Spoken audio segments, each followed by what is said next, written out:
Yeah, it's been brilliant, to be honest with you. It's they've been doing the training camps. They're all looking fit, in good shape. They've all got the game plans together, ready to come fight night. So yeah, it's been great to hook up with them and just see what good form they're in. Yeah, I think it's a good format and concept what they're doing. I mean, there's always been rivalries between the counties, haven't there? You know what I mean? Whether it be football, boxing, whatever. So I think that adds a little bit of spice to what, because we've done the prize fight, didn't we, a few years ago, and that contender with Sugar Ray Leonard. But I think the fact that they've added the counties, you know, because of the rivalry, I think it makes it a little bit more intense, doesn't it? And it's an opportunity for fighters that to get an opportunity that can springboard the career that they wouldn't have normally got.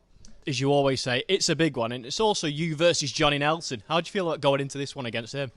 Oh, not too many. Johnny Nelson's, more known for doing talking these days, in it, rather than the fighting, really. So hopefully that will pay a difference to when it comes to the semi-finals in a couple of weeks. But no, Johnny's a good friend of mine. I've got lots of friends up in Yorkshire, so there's a lot of respect for Yorkshire, as there is for London and Birmingham and all the counties. But when I was boxing as an amateur or a professional in the early days coming up, we didn't want to get beat by a Brummie. We didn't want to get beat by a Cockney, and we didn't want to get beat by a Yorkshireman, did we? You know, and nothing's changed. And I think all the teams, you know, from all the counties will probably feel the same. You know, they won't want to get beat by a Mancunian. So you're fighting for yourself to try and springboard your career. You're fighting for your county against another county, so that adds a little bit of spice to it. So I think it's going to be a major success. It's the first one, and hopefully it'll be the first of many. It's amazing to see what you did coming from the council estate, going all the way to Vegas, seeing your name up in lights with the likes of Tom Jones, Celine Dion and people like that. But it all goes back to that time on that step in Salford with Billy Graham, where he was having his fags, you were having your cups of tea, and I think he went for about 50 fags and you went for about 50 cups of tea. Yeah. How's it going to be for you to give the kids who are fighting on these shows that moment that they can look back on when they're further ahead in their career and go, I was speaking to Ricky Hatton and that was the motivation? Yeah, I think, you know, everyone would like... to go to the Olympics, and everyone would like to go to World Championships and Commonwealth Championships, you know, and in doing that, then you pretty much guarantee, you know, you're going to get a contract with Sky or Box or BT or with Eddie or Frank, you know. So, but, you know, I believe that there's some fighters out there from the council estates, from the local, the small town, small hall shows, you know, where there'll be a few sat there in the settee thinking to themselves, you know what, you know, I can beat him, I can beat them, I'm better than him, I'm better than them, but they're never going to get the opportunity. Well, this gives them a chance to get with that opportunity, doesn't it? You know, where they might not normally get it, they can get a little bit of exposure. It might lead, the winner of this might lead to getting a contract, you know, with one of the bigger promoters.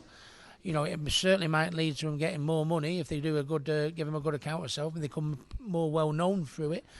The fact that they're getting a little bit more exposure, they might get a little bit more sponsorship money. So I think it's helping those that not everyone's as fortunate, and rightly so, where some of the Olympians and some of the World Championships or coming from the GB squad, but it gives them an opportunity to better themselves, and an opportunity that they normally wouldn't have got. Yeah.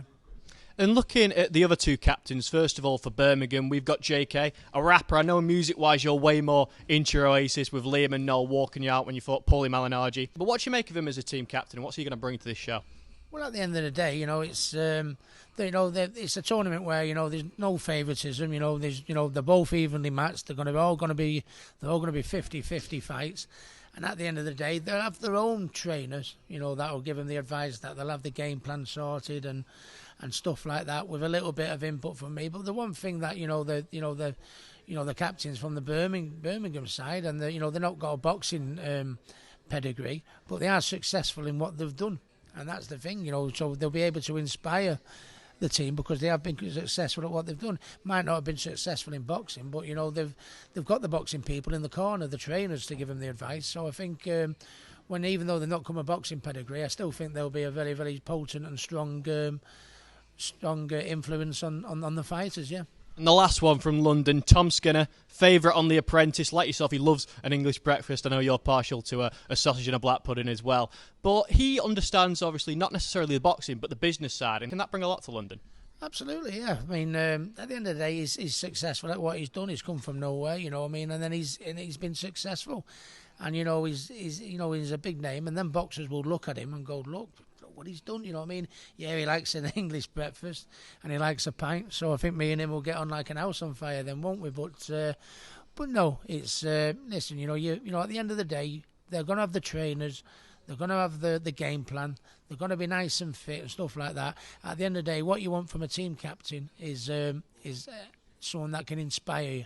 And I know I'll be able to inspire him. Johnny will be able to inspire him. And even though we're from a boxing point of view, they're successful, so they'll inspire their teams as well. Absolutely. Ricky, it's been a pleasure talking to you. I can't wait to see how Team Manchester get on. But before I let you go, have you got anything else you'd like to add or any message to Team Manchester?